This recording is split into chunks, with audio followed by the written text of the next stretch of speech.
Salam damai sejahtera saudara-saudaraku yang terkasih pencinta firman Tuhan. Berjumpa kembali dengan Bible Learning with Father Joseph edisi ke-183 di tahun 2024 ini. Saudara-saudara yang terkasih, bagaimana kabar Anda hari ini? Saya berharap Anda dalam hidup rohani, dalam hidup di dunia ini, kita punya yang namanya tingkat kesabaran.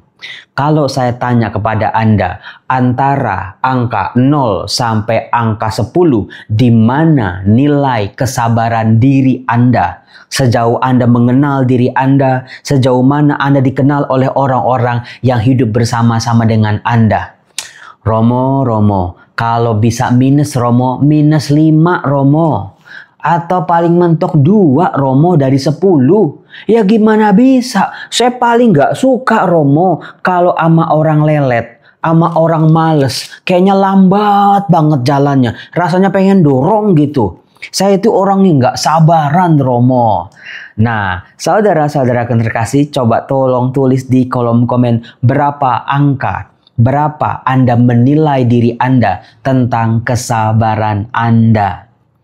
Orang sabar katanya disayang Tuhan. Orang sabar katanya bisa tidur dengan nyenyak. Orang sabar katanya itu banyak temennya. Tapi Romo, makin berjuang untuk sabar, makin berusaha buat sabar, itu ujiannya itu banyak banget. Di atas meja saya ini ujian-ujian paper-paper mahasiswa saya dari berbagai macam kelas ya. Saya ini kan tanggal 1 Juli itu dosen-dosen sudah libur. Nanti masuk lagi di bulan Agustus. Tapi sebelum libur, dosen-dosen harus koreksi ujian-ujian. Kalau ujiannya kelasnya Romo Yosef, misalnya di sini Injil Sinoptik, ditulis tuh 13 Juni jam 9. Atau di sini kelas Nabi-Nabi, ada 11 Juni jam 9 juga. Tempatnya di Sekolah Tinggi Filsafat Triarkara. Ruangannya sudah ditentukan. Tapi Romo, kalau yang namanya ujian tentang kesabaran, itu nggak kenal waktu, nggak kenal tempat, nggak kenal situasi, nggak kenal kondisi. Kalau ujian sama Romo Yosef kan ada jadwalnya, bisa siap-siap nih belajarnya. Ada pembelajarannya kelas 16 kali pertemuan baru ujian. Satu semester itu pun cuma 2 kali. Ujian tengah semester, ujian akhir semester. Tapi yang namanya ujian kesabaran, Romo kadang-kadang kalau saya lagi siap, saya lagi tenang Romo pikirannya, lagi jernih gitu ya, diuji sama 1-2 kesabaran, gampang Romo. Tapi lebih banyaknya ketika kita lagi capek, kita belum makan, pikiran kita lagi ruwet, masalah-masalah lagi banyak pikiran sana sini. Lalu datang ujian-ujian kesabaran yang membuat kita babak belur. Tidak jarang kita melukai diri kita sendiri, kita melukai hati sesama, kita melukai hati Tuhan. Betul apa betul? Nah, jadi ceritanya begini, kenapa Romo Yosef mengangkat tema kesabaran. Kemarin malam, akhirnya saya itu hilang kesabaran, saudara-saudara. Kalau Anda pernah berjumpa dengan saya secara langsung, saya akan memenuhi apapun permintaan Anda. Minta foto bareng, minta didoakan, salaman, saya selalu melayani. Nah, tadi malam akhirnya jebol juga ternyata. Ada satu peristiwa, satu kata-kata yang membuat saya, akhirnya jebollah kesabaran saya. Lalu saya pulang, saya malah nggak bisa tidur. Ketika saya mengkoreksi diri saya sepanjang hari, apa-apa yang sudah saya lakukan, bagaimana pelayanan saya, bagaimana kata-kata saya koreksi setiap malam ya.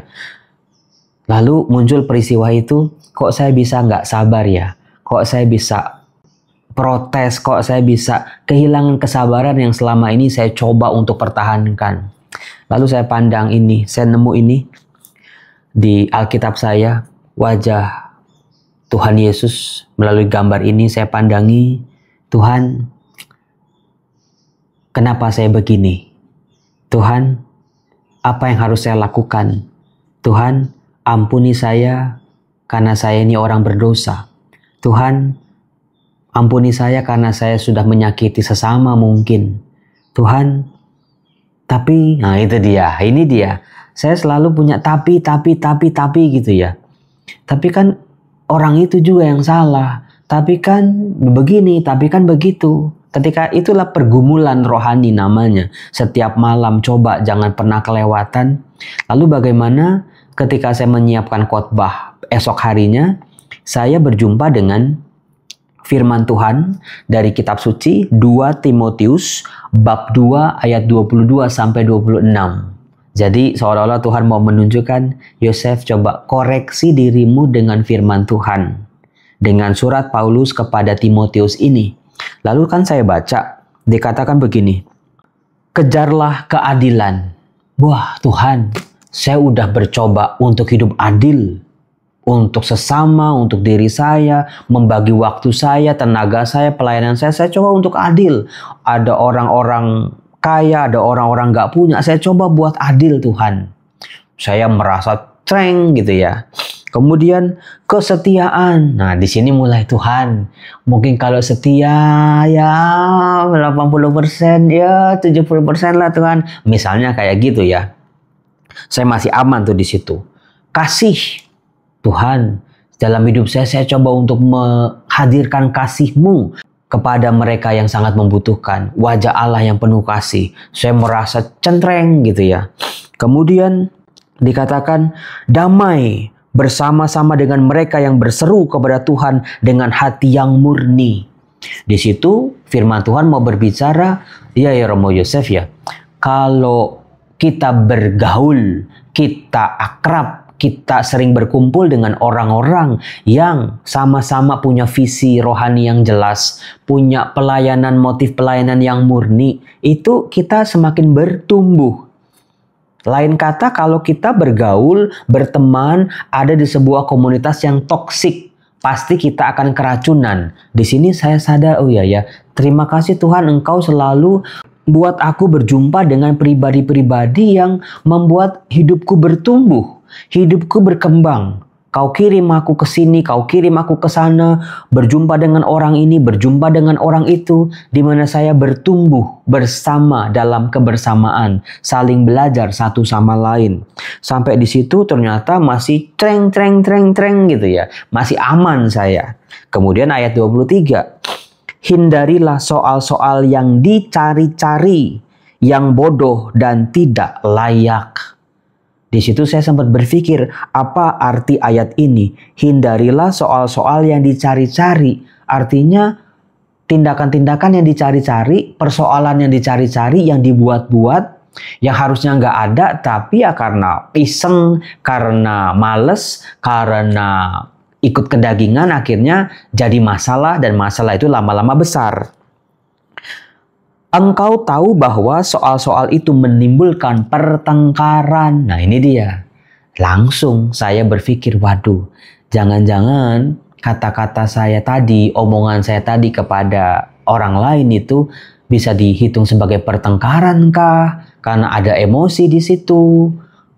Kemudian juga, sedangkan seorang hamba Tuhan tidak boleh bertengkar, tetapi harus ramah terhadap semua orang. Bertengkar lagi, bertengkar. Jadi saya bertengkar dengan diri saya sendiri dan juga dengan tindakan-tindakan saya di hari itu ya. Tuhan, aku mohon ampun, mungkin kata-kataku dilibat oleh emosi sehingga mungkin menyakiti sesama. Nah, pada saat itu saudara-saudara udah nggak keluar lagi kata tapi. Saya udah nggak berani lagi membenarkan diri di hadapan Tuhan. Ini kuncinya dalam sebuah koreksi diri. Biarkan diri kita dibaca oleh firman Tuhan. Firman Tuhan menjadi penilai dalam diri kita. Lebih baik dinilai oleh firman Tuhan. Karena apa? Saat ini saudara-saudara, banyak orang di luar sana, netizen di media sosial, itu udah kayak juri Indonesian Idol. Udah kayak dosen, kerjanya nilai orang, menilai orang, menghakimi orang. Kerjanya udah kayak hakim-hakim di pengadilan. Orang terlalu banyak mengurusi hidup orang lain, sampai dia lupa mengurusi hidupnya sendiri. Saudara-saudara, ada satu hal yang saya pelajari begini. Menegur orang itu baik. Baik, kalau ada yang salah, kalau ada yang keliru, harus ditegur, harus diingatkan. Tetapi kita juga harus pintar-pintar melihat situasi dan kondisi orang itu. Kita kenal nggak sama orang itu? Orang itu kenal nggak sama kita? Itu yang pertama dulu. Deket apa enggak? Atau kenal cuma asal kenal? Lalu yang kedua, kita lihat orang itu. Situasinya dia lagi rileks nggak? Dia lagi capek nggak? Dia lagi lapar nggak? Dia lagi tenang nggak? Kalau Anda sudah kenal deket sama orang itu, ajak ngomong empat mata. Betul-betul. Bukan langsung jebret gitu. Orang kadang-kadang nggak siap ketika dinilai, ketika dihakimi, ketika dilihat kekurangannya. Itu yang sering kali menimbulkan konflik, persoalan yang dicari-cari akan menimbulkan pertengkaran demi pertengkaran. Tidak sedikit pelayanan-pelayanan menjadi rusak, relasi-relasi yang tadinya baik-baik jadi rusak cuma gara-gara ini dia. Orang nggak siap menerima teguran, dan orang yang menegur juga sebetulnya tidak lihat-lihat situasi dan kondisi. Nah, di situ saya langsung, waduh Tuhan, saya jadi malu Tuhan. Ampuni aku orang berdosa ini. Jadi ini ya, salah satu menikmati firman Tuhan adalah biarlah firman Tuhan itu membedah kehidupan kita. Menilai daripada dinilai oleh orang lain, lebih baik saya dinilai oleh firman Tuhan sendiri. Kemudian dikatakan, seorang hamba Tuhan itu tidak boleh bertengkar, tetapi harus ramah terhadap semua orang. Ia harus cakap mengajar, sabar. Nah ini dia. Ternyata hamba Tuhan itu harus sabar. Nah di sini kita harus banyak belajar, termasuk saya, ketika ada datang ujian, ketika ada datang masalah, kesabaran bisa kita tonjolkan menjadi alat, menjadi senjata dan tameng bagi kita. Dengan lembah lembut dapat menuntun orang yang suka melawan. Sebab mungkin Tuhan memberikan kesempatan kepada mereka untuk bertobat dan memimpin mereka sehingga mereka mengenal kebenaran. Nah ini, jadi orang ketika menegur sesamanya, menilai sesamanya juga diperlukan kesabaran juga. Jadi kesabarannya bukan tentang diri kita juga, tapi ketika kita memberikan teguran, nasihat, peringatan kepada orang-orang yang mungkin sedang perlu untuk ditegur, perlu diingatkan. Kita juga perlu kesabaran. Ketika Anda menilai seseorang dan orang itu nggak suka, Anda harus siap juga ketika orang itu bereaksi negatif loh. Jadi ini harus betul-betul tektokan relasi antar manusia harus begitu. Jangan suka-sukanya enak-enaknya aja negur, tapi ketika ditegur kita sakit hati. Ketika Anda siap menegur orang, harus juga siap ditegur. Kemudian juga, dengan demikian mereka menjadi sadar kembali karena terlepas dari jerat iblis yang telah mengikat mereka pada kehendaknya. Saudara-saudaraku terkasih, dari ayat terakhir ini kita bisa melihat ternyata kehendak kita itu harus betul-betul terarah pada Tuhan. Karena tadi dikatakan si iblis itu bisa mengikat kehendak manusia. Apalagi dari kelemahannya, kerapuhan, dosa-dosanya itu diikat oleh si iblis. Nah inilah yang mau ditunjukkan oleh surat Paulus, bagaimana nih tugas kewajiban kita menyadarkan mereka yang keliru. Supaya mereka bisa terlepas dari jerat iblis ini. Jangan sampai jerat iblis itu menguasai pikiran, hati, tindakan, kata-kata kita, indera-indera kita dijerat oleh si iblis ini. Hati-hati, susah sekali keluarnya saudara-saudara. Kadang-kadang kalau levelnya sudah sangat parah, berdoa 1-2 kali pun rasanya akan sia-sia. Maka perlu latihan, perlu konsistensi, perlu perjuangan niat yang sungguh-sungguh. Maka dari itu saudara-saudara, belajarlah untuk sabar. Latihlah kesabaran kita. Salah satu cara melatih kesabaran adalah ketika kita merawat orang tua kita. Coba, orang tua kita yang makin tua misalnya makin butuh perhatian, makin lemah, makin ini dan itu. Ya kita dilatih tuh kesabaran. Seperti mereka juga dulu, apakah orang tua sabar terhadap anak-anaknya? Jadi kemarin saya melihat seorang ibu dengan bayinya ya. Itu saya belajar tentang kesabaran betul-betul. Sebab kalau nggak sabar mungkin itu anaknya udah ditinggal. Makan bareng-bareng di restoran, anaknya masih 5 bulan juga ikut makan. Ketika mamanya baru, gitu anaknya udah nangis. Akhirnya digeletakin lagi itu makanannya, ibunya, maminya ini harus ngerawat anaknya. Itu kesabaran. Dari kehidupan kita belajar tentang kesabaran. Lihatlah juga alam ciptaan. Kita tanam biji paya hari ini, mau dipelototin kayak apapun, mau dikasih sinar senter kayak apapun, mau disiram bergayung-gayung juga, namanya sehari 2 hari nggak akan tumbuh apa-apa. Alam juga perlu waktunya. Binatang, pertumbuhan diri kita semakin menua, dinamika kehidupan kita juga semuanya perlu kesabaran. Apakah Anda tahu saudara-saudara, si iblis juga pribadi yang sabar. Sabar banget menanti, menunggu saat-saatnya yang terbaik. Saat kita lagi lemah, saat kita lengah, saat kita rapuh. Iblis pribadi yang sangat sabar. Maka kalau kita nggak sabar, mudah sekali itu ditaklukkan oleh si iblis sehingga kita tidak berdaya.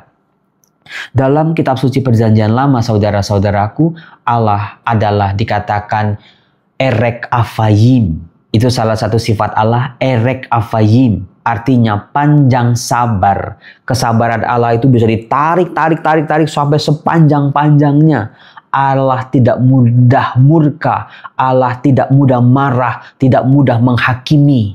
Nah, kalau Allah saja tidak mudah menghakimi, masa kita manusia sering kali mudah menghakimi orang lain semena-mena. Hanya karena tidak sesuai dengan konsep pikiran kita. Kemudian juga Allah yang sabar ini sabar terhadap pertobatan kita, sabar terhadap pergulatan kita, sabar terhadap kelakuan dan tingkah laku kita anak-anaknya ini yang seringkali balelo. Itu Allah kalau nggak sabar mah udah kita habis musnah. Tetapi Allah ternyata Allah yang sabar. Maka kita yang mengaku sebagai anak-anak Allah ini, kita juga diminta oleh Tuhan. Hendaklah kamu belajar daripadaku tentang kesabaran.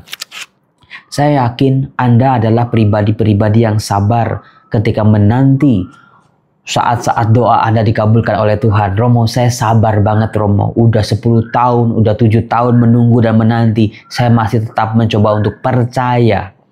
Biarlah kesabaran yang sudah kita latih dalam doa-doa kita bisa kita tampakkan dalam kehidupan kita sehari-hari.